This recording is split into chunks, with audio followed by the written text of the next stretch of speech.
Ma'am Navratri कब से start हो रहे हैं?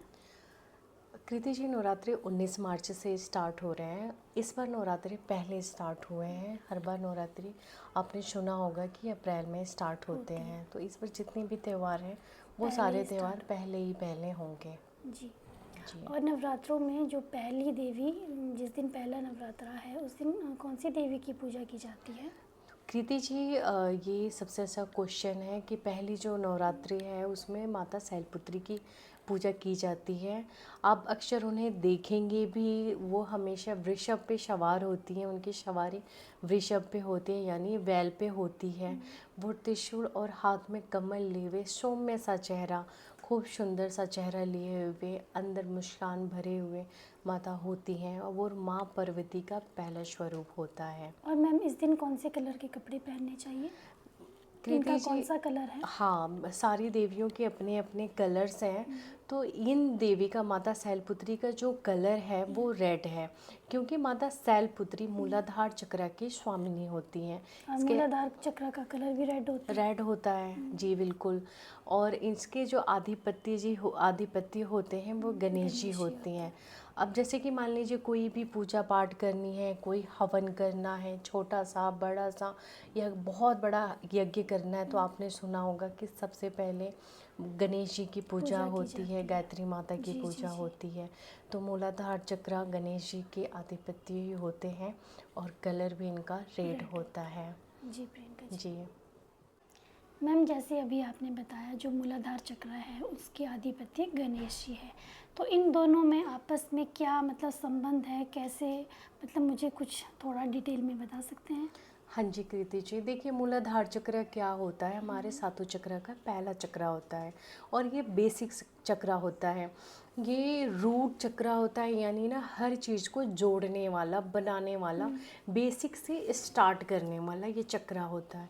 अब इसका कलर भी रेड रेड होता होता है। है। जो हमारे प्राइवेट पार्ट्स होते हैं, ठीक है ना, ये वहाँ पे होता है।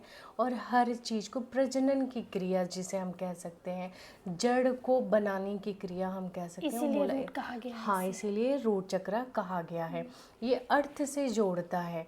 अब किसी की लाइफ बैलेंस नहीं है, किसी की बॉडी बैलेंस नहीं है, उसमें रूट चक्र कहीं ना कहीं डिसबैलेंस होता है, और हर चक्र का अपना अपना कार्य महत्व होता है। है। वैसे ही हिंदू धर्म में आप जहाँ पे भी देखेंगे कि पहले वक्रतुंड महाकाय सूर्यकोटि समप्रभा निर्विघ्नं कुरु मे देव सर्वकार्येषु सर्वदा, क्यों हमेशा ही गणेश जी को लेके आया जाता है। तो बॉडी को भी बैलेंस करने के लिए हमें रूट चक्र से ही स्टार्ट करनी चाहिए, अदर चक्र पे जाने के लिए।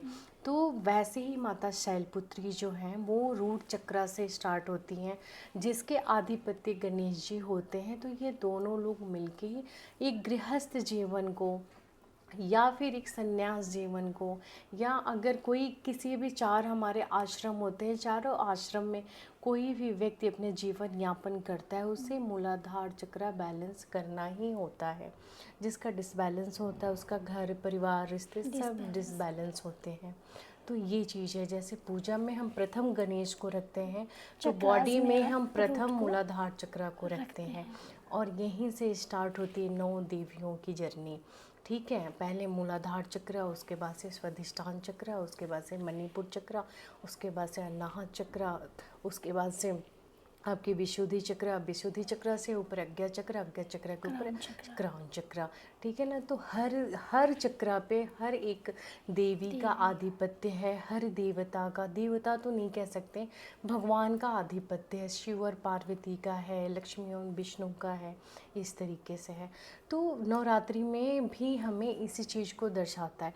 अब किसी लड़की को एक शादी हो गई है, किसी भी औरत को बच्चे होने में या गृहस्थ जीवन में दिक्कत आ रही है यापन करने में, तो अपने मूलाधार चक्र को वो बैलेंस कर सकते हैं। उसको कुछ भी नहीं करना है, 9 दिन की नवरात्रि का व्रत रखें। आने वाली ये 19 मार्च को जो नवरात्रि आ नवरात्रा रही है। है, तो घट स्थापना करें, ठीक है, अखंड ज्योत जलाएं, रेड कलर का आसन बिछाएं, और हमेशा ही बाल को 9 के 9 दिन बाल को धोएं, पूरे शरीर को। जैसे कभी होता है ना कि हम आधा नहा लेते हैं, बाल छोड़ बाल छोड़ देते हैं, देते हैं। तो नहीं, आप बाल को धुल के रोज़ धोने रखो। हैं हाँ बाल। जी, और हल्के गीले बाल के साथ आसन पे बैठिए। तो क्या अगर मैम हमें बाल अपने बांध के पूजा करनी नहीं, चाहिए? आप बालों को खोलिए। बाल किसी भी अब देखिए ना, अब यहाँ तो शहरों में तो नहीं ऐसा होता होगा, लेकिन गाँव में आप आज भी रीति रिवाज मनाई जाती है। आप जाओगे तो जब लड़कियों की विदाई होती है, जब वो अपने ससुराल जाती हैं, तो बाल को बांधा होता है। जैसे ससुराल में पहुँचती हैं, उनके एक रस्म होते हैं बाल खोलने का। तो बाल क्या होती है ना, पूरी ऊर्जा को बांध के रखती है। और जब हमें किसी से ऊर्जा ग्रहण करना होता है, हमें बाल खोल देनी चाहिए।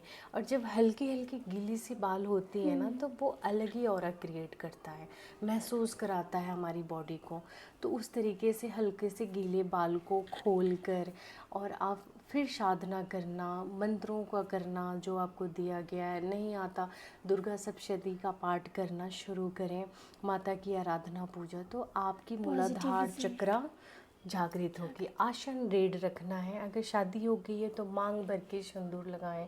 अच्छे से अपने पति के होने की मजबूती तो दिखाएं ना, कि हाँ पति है, सिंदूर लगाया है, मांग भरा है, मंगलसूत्र पहना है, ठीक है ना। जी, फिर तो वो जाएगी चीज़ें वहाँ पे। तो माता का यहाँ से जर्नी स्टार्ट हो जाता है, मूलाधार चक्र से, और इनका बहुत महत्व है। जी मैम। माता को हमें किस चीज़ का भोग चढ़ाना चाहिए? हाँ जी, देखिए, बात हो गई साधना की, बात हो गई गृहस्थ की, बात हो गई माता के बारे में एंड मूलाधार चक्र के बारे में। तो हमें ये भी जानना ज़रूरी है कि जब हम इतनी बड़ी देवी की उपासना कर रहे हैं, तो उनके मनपसंद भोग क्या है। देखिए, उनके मनपसंद जो भोग है ना, वो घी है। शुद्ध देशी घी जो होता है गाय का, वो आप वो भी चढ़ा सकते हैं उन्हें। उसके बाद से आप केले का भोग, फल का, फूल का भोग लगा सकते हैं, क्योंकि हमेशा फल के साथ एक फूल रखें। लौंग और इलायची और पान के पत्ता बहुत ज़्यादा ज़रूरी होता है हर देवियों के लिए। लेकिन स्पेशली अगर इनका कोई भोग है, वो घी है, घी से बनी हुई मिठाइयाँ हैं, और आप केले का भी भोग लगा सकते हैं इसमें। जी।